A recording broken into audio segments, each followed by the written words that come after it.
그러면 이제 내용으로 가겠습니다. 여러분께 이제 질문 시간을 드릴게요. 이게 30년 된 차예요. 소나타가 아니고 이게 뭐죠? 스텔라 같아요.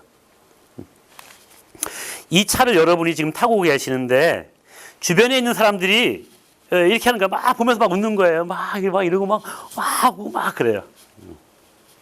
느낌이 어떤지, 어떤 생각이 드는지를 잠시 후에 짝한테 말해 보시면 돼요. 짝이 없으신 분은 자기한테 말해 보시면 돼요. 어떤 느낌인지 얘기해 보세요. 앞뒤로 얘기하셔도 되고 짝한테 얘기해 주셔도 돼요.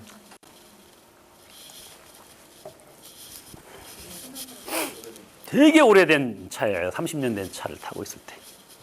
어떤 느낌이 드실까? 어떤 느낌일까요? 어떤 생각 드실 것 같아요? 그냥 오래된 차라서 사람들이 놀리나 보다. 놀리나 보다. 오케이. 굿.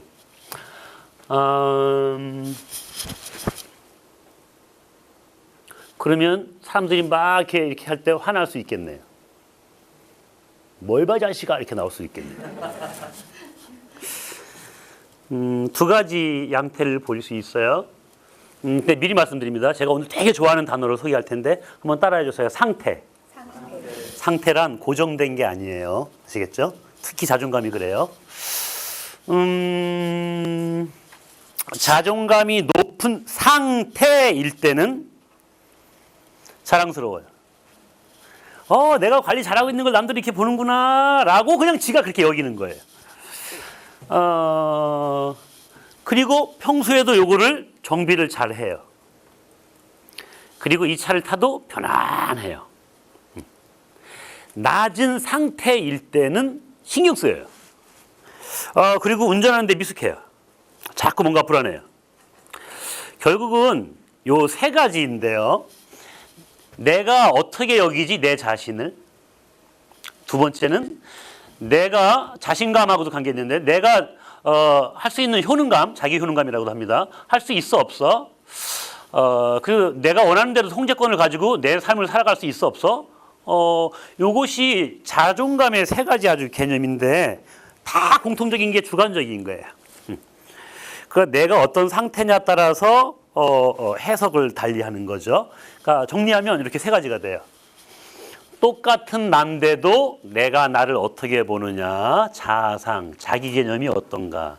두 번째는 능력과 관계된 건데 나를 스스로 나는 잘할 수 있다고 여기는 거예요.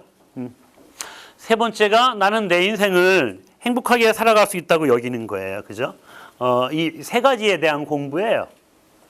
제일 먼저 우리가 좀 공부해야 될 것이 바로 이 그림에 해당되는 건데요. 자아 개념. 내가 나를 어떻게 여기지인데 자동차가 부끄럽듯이 나는 내가 부끄러운 거예요. 막 쪽팔리다고 생각해. 나는 쓸모없어, 나는 가치 없어라고 한다면 자존감이 낮은 상태겠죠, 그죠? 나는 그거 못해, 그죠? 나는 내 뜻대로 내 인생을 살 수 없는 것 같아. 이 부분들이에요. 자. 마치 운전하는 거하고 똑같아요. 그래서 결국은 자존감 공부를 한다는 얘기는 자동차 운전과 연결하면 이해가 쉬울 텐데요. 첫 번째는요.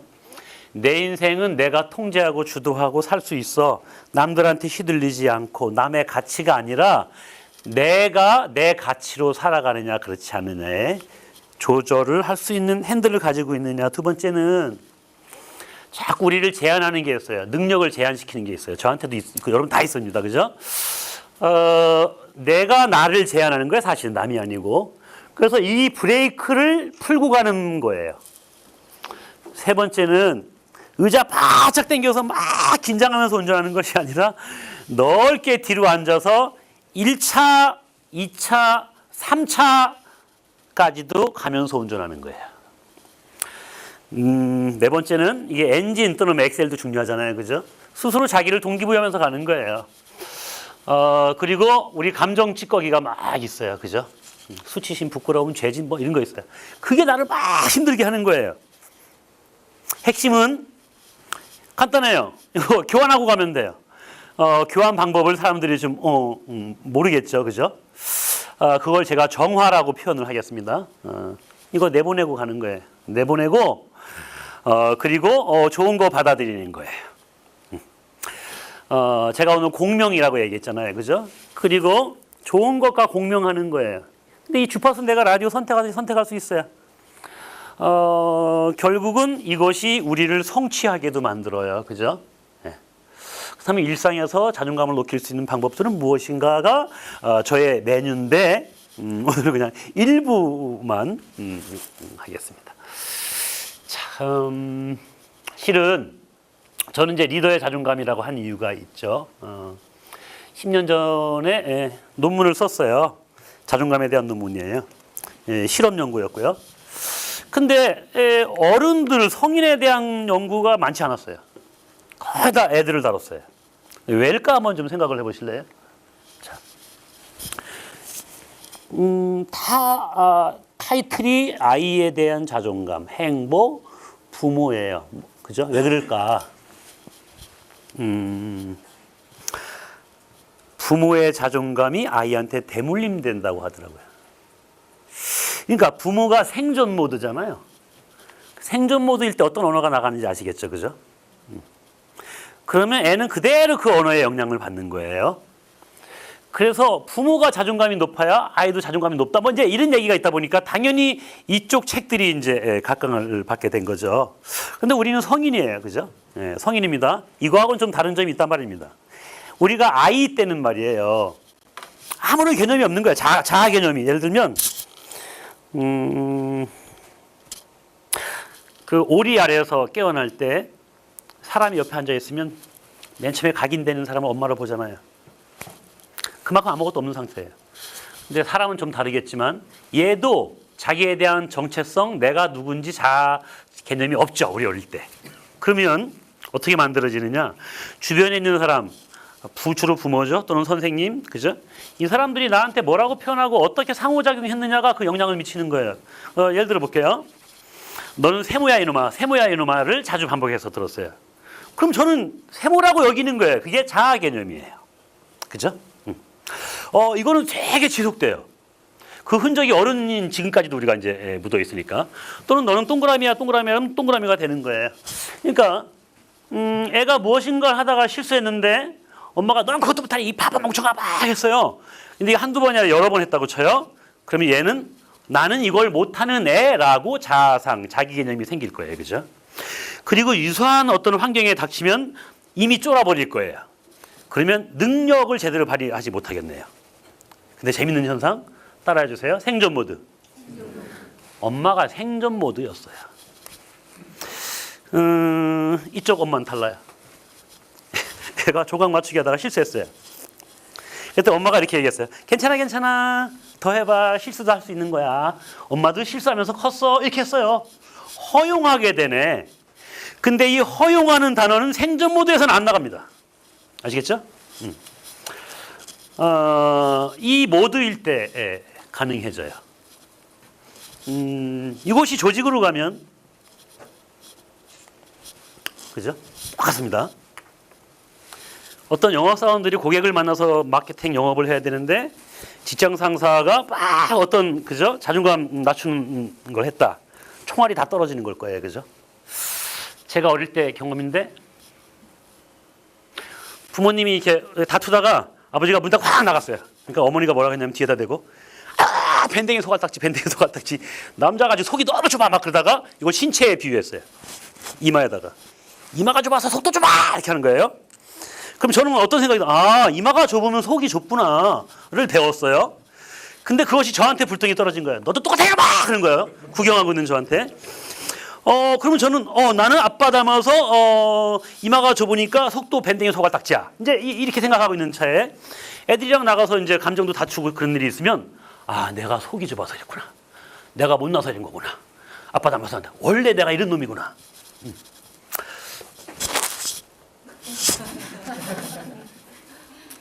그 다음부터 이거 뽑으려고 엄청 애썼습니다. 네? 그거 벗어나려고. 그 언어가 개념을 만들어요. 언어가 너무너무 중요해요. 근데 재밌는 사실은 아까 부정적인 언어가 더 많다 했잖아요. 그게 정상입니다. 아시겠어요? 어느 세계 나라의 사전을 뒤집어도 긍정적인 감정에 대한 단어보다 부정적인 감정이 2.5배, 3배 많아요. 왜 그럴까? 가만히 생각해 보세요. 제가 지금까지 말씀드린 게. 왜 그럴까? 우리 두뇌는 익숙한 거부터 해요. 좋은 거 선택하는 게 아니라. 그죠? 그러니까 원시 시대부터 우리 두뇌는 그렇게 내려왔어요. 예? 그래서 하루에도 두려움, 염려를 더 많이 하게 돼 있어요. 기본 바탕이 자존감이 낮아지는 상태가 되도록 막 만들어가고 있는 거예요, 실은. 이 언어가 발달됐다는 얘기는, 그죠? 이만큼 이쪽에 경험이 많다는 얘기하고 똑같습니다. 우리 환경이 이제 그래요. 그래서 결국은 자꾸 안전 모드로 가지 않으면 한 발짝도 나가기 이제 어려운 거죠. 생존 모드에 있었다는 얘기네, 생존 모드. 자, 다시금 이제 리더십으로 좀 올게요. 아하, 부정적인 생각 쪽이 기본적으로 있구나. 근데 이것이 정상이구나. 왜냐하면 살아남으려고 그런 거구나. 직장에서 저놈이 쎄, 나보다 안 쎄를 빨리 비교하고 빨리 판단하는 거예요. 그죠? 그럼 원시 시대는 두 가지죠. 공격, 창으로 찌르든지 때리든지. 그걸 지금도 하는 거죠. 창으로 찌르고 말로 찌르고 하면서 상대방을 이렇게 하든지. 두 번째는 살아남는 방법이 방어예요. 방어. 도망가는 거예요. 지금 세대로 말하면 도망간다는 얘기는 자기 방어해버리는 거예요. 그게 나를 보호하는 장치니까. 어차피 공격과 방어 아니겠어요? 생존 모드에서는. 그거에 우리가 너무 익숙한 거예요. 공격 또는 방어. 그걸 빨리 판단하는 거야. 빨리 비교하고. 자, 그러니 리더가 생존 모드에 있다면, 그죠? 심지어는 부하하고 경쟁합니다. 성과를 내도 시기 질투할 수 있습니다. 암암리에. 자, 왜 이 자기관리 자존감이 바탕이냐? 일반적으로 기업의 역량이 켜잖아요. 사람관리, 조직관리, 성과관리. 근데 여기서부터 시작이 되잖아요. 리더가 자존감이 낮으면요. 그죠? 1차 모드에가 있겠죠. 생존 모드에가 있겠죠. 이미 욕구가 충족되지 않은 상태에 있겠죠. 이 사람이 어떤 여파를 끼칠까를 한번 좀 생각해 보시면 돼요.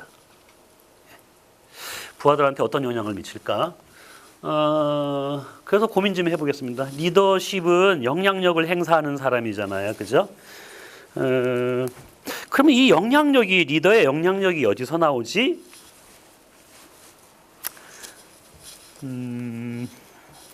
한번 좀 따라해 주십시오. 포지션 파워.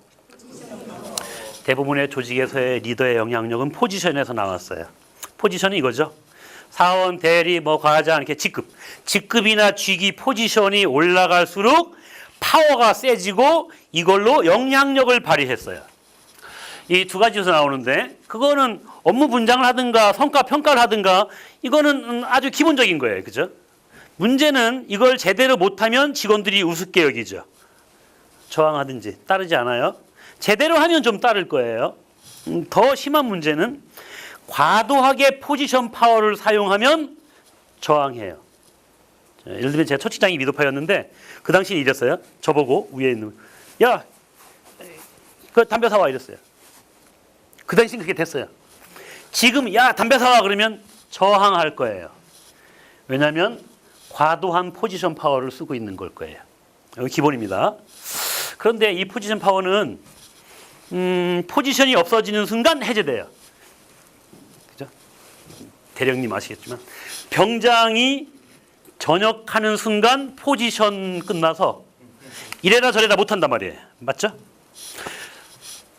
근데 직장에서는 어떤 일이 벌어지느냐? 이쪽에 있는 팀장님이 저쪽 팀으로 갔어요. 그럼 포지션 파워 끝나죠? 업무 분장하거나 이래저래 못하죠? 끝났단 말이에요. 그런데 어떤 일이 벌어지냐면 기존에 있는 직원들이 막 카톡을 날리면서 팀장님 그리워요. 그때가 좋았어요. 사랑해요. 술 사주세요. 막 하면서 계속 그 사람과의 뭔가 영향을 주고받으려고 그래요. 자, 이럴 때 제가 보기에 평상시 그분은 포지션 파워보다 그죠? 이것만 쓴 것이 아니라 이것이 상당히 강한 리더였던 것 같다. 퍼스널 파워예요. 이건 두 가지에서 나오는데 저 양반한테 가면 배울 점이 많아. 전문가야. 문제가 해결이 돼. 저 양반 덕분에 내가 이 조직에서 성장하고 있다는 걸 경험했어요. 코칭이든 뭐든. 두 번째는 실현과 역경에 빠져 있을 때 조직이나 내가 같이 와서 밤새주고 의연하게 헤쳐나가는 모습을 내가 지켜봤어요. 저 사람이 나의 역할 모델이에요. 등등등등. 평상시에 말과 행동이 일치돼요. 아까 이거예요. 그죠? 정렬된 리더예요. 이 사람이 진짜 파워가 나죠. 왜냐하면 바로 이것이 자발적으로 따르게 만드는 힘이 여기서 나오니까. 제 척지자 미도파 없어졌잖아요. 근데 그 모임이 아직도 있는데 그럼 마미사모라고 해요. 마지막까지 미도파를 사랑하는 사람의 모임. 한 50명 있는데 2달에 한 번씩 만나요. 그러니까 누가 카톡을 공지해요. 야야 의정부 어디서 이렇게 누구네 집 근처에서 만난다 막 그래요. 근데 나이가 많아서 이제는 일이 없잖아요. 제가 거의 막내였거든요. 띵동 카톡 막 뜨는데 어떤 일이 벌어지느냐. 누군가가 나 참석 그러잖아요. 누군가가 나 참석. 그 모임이 저주해. 네? 왜 그럴까 생각해 보시면 돼요. 그 양반이 평소 이것만 썼어요. 직장에서도. 근데 그 모임은 이게 필요 없는 자리예요. 그죠? 그리고 그 양반이 나 미안하다 결혼식 참석 때문에 못 가. 사람들이 막 띵동 막 참석하는 거예요. 그렇다면 이제 고민을 해봐야 돼. 많은 리더는 나의 지금 직원들은 나를 볼 때 퍼스널 파워가 강한 리더로 볼까? 여기에 의존하는 리더로 볼까? 네.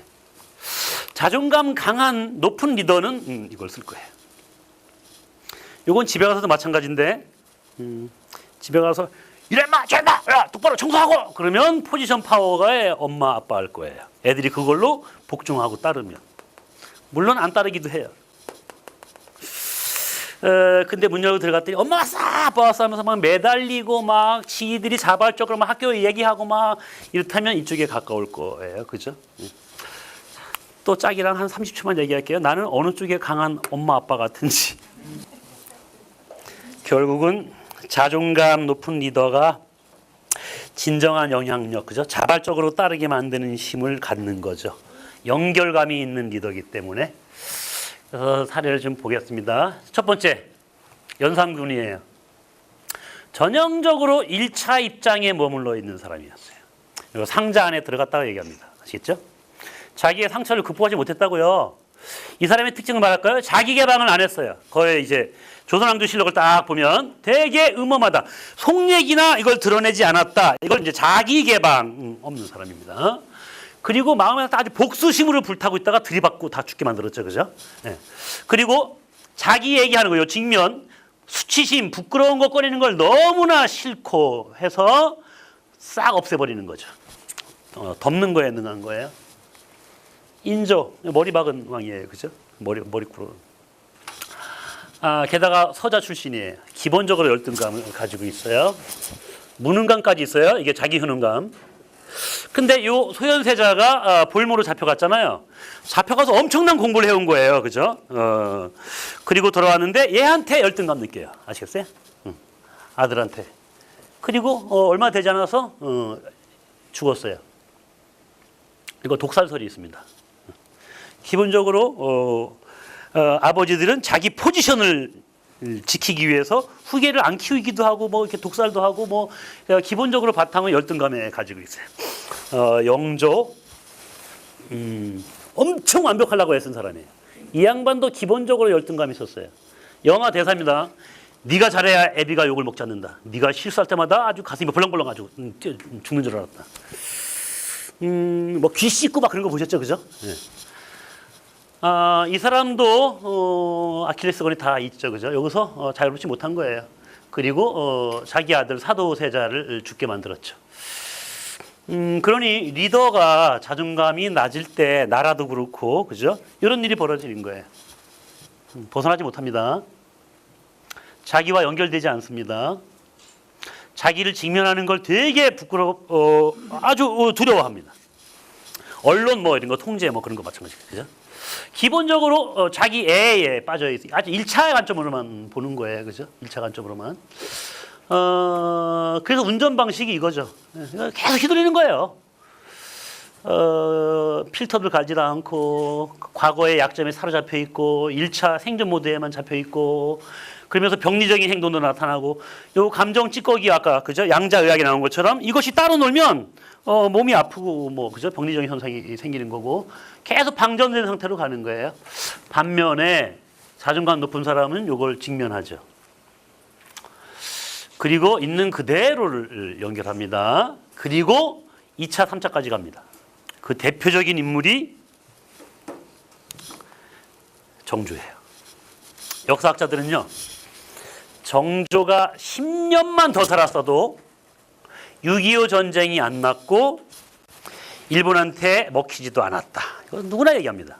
아주 대단한 왕인데, 기본적으로 이분은 변혁적 리더예요. 변혁적 리더의 네 가지 특징이 있는데, 보세요.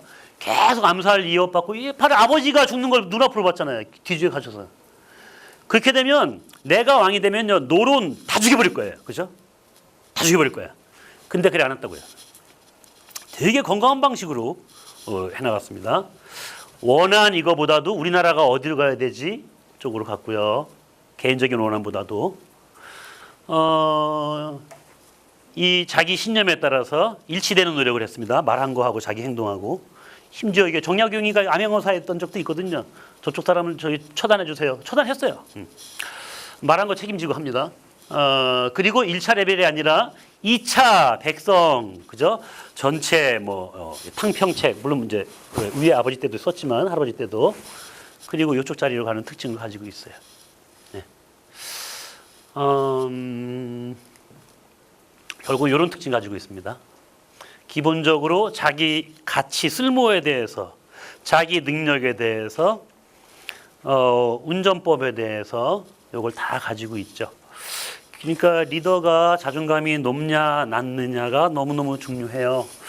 자, 그럼 아이들 때는 엄마가 만들잖아요. 왜? 백지 상태니까. 근데 우리는 어린이에요. 어른, 그죠? 언제까지나 주변 사람이 말하는 거에 의해서 통제권을 뺏길 수 있는 건 아니잖아요. 그죠?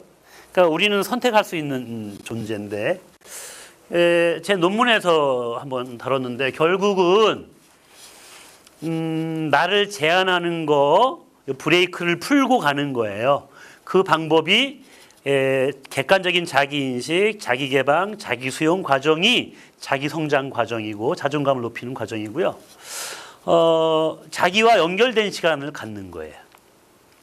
기본적으로 비교하게 되어 있습니다. 사회 과정이니까. 이럴 때 상대 비교, 상대 행복이 아니고 나만의 가치, 절대 행복, 이것이 이 앞으로의 이제 방향인 거죠. 여기까지가 빡세게 공부를 한 거예요. 그래서 책 내용에는 꼭지에 다 오늘 다룰 수는 없고요. 그래서 제가 준비하는 아까 이 운전법을 준비를 했는데 계속하면 막 강의가 될 것 같은 거예요. 이게 누굴 걸까요, 그죠? 일기에 써 있는 건데 김 씨에 대해서, 김 씨가 아니구나, K에 대해서 욕을 42번 써놨어요. 미친놈, XX 같은 놈, 저 간사한 자식, 저 자식 때문에 내가, 저 자식이 꼰질러가지고 내가 이렇게 당했어, 등등등등등등등등등등. 그리고 중요한 거는요, 요 K가 죽었거든요. 근데 거기에 애도하는 말도 요만큼도 남기지 않았어요. 이런 사람이 우리의 리더가 되면 어떨까 한번 생각해 보는 거예요. 아이고 속도 좁다, 그릇도 작네, 그죠? 근데 이 양반입니다. 이순신. 난중일기가 완전히 해석이 돼서 다 나와 있는데 그 중에 이제 한 내용이에요. 저는 이걸 보고 뭐 느꼈냐면, 인간 이순신을 느끼기도 하고요. 자기하고 직면하는 시간을 갖는구나. 그 다음에 감정을 정화하는 작업을 했구나. 일기를 쓰면서. 대단한 리더라고 저는 오히려 생각을 해요. 이거 막 묻어두는 게 아니에요. 근데 자기 개방을 남한테 하면 어려우니까 일기에 하는 거죠. 거기에 그냥 욕을 다 써버리는 거예요. 그리고 이제 정화하는 시간을 갖는 방법인 거죠. 리더의 자격이 없다, 자질이 없다라고 우리는 판단할 수도 있지만, 세상에 완벽한 리더가 얼마나 있을까에 대한 거예요.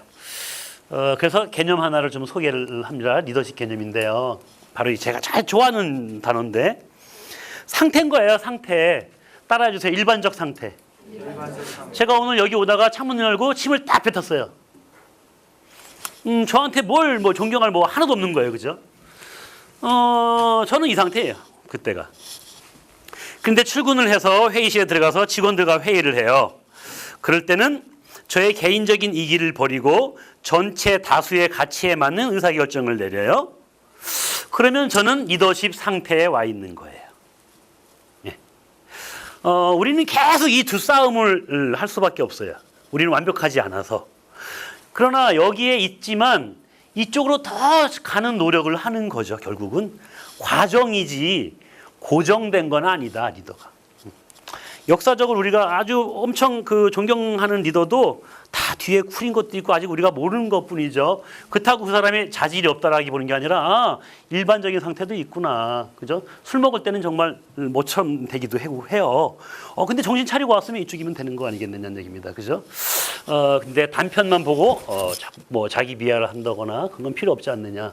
이건 생략하겠습니다. 제가 하나만 좀 다루고 가고 싶은 게 바로 이 부분인데요.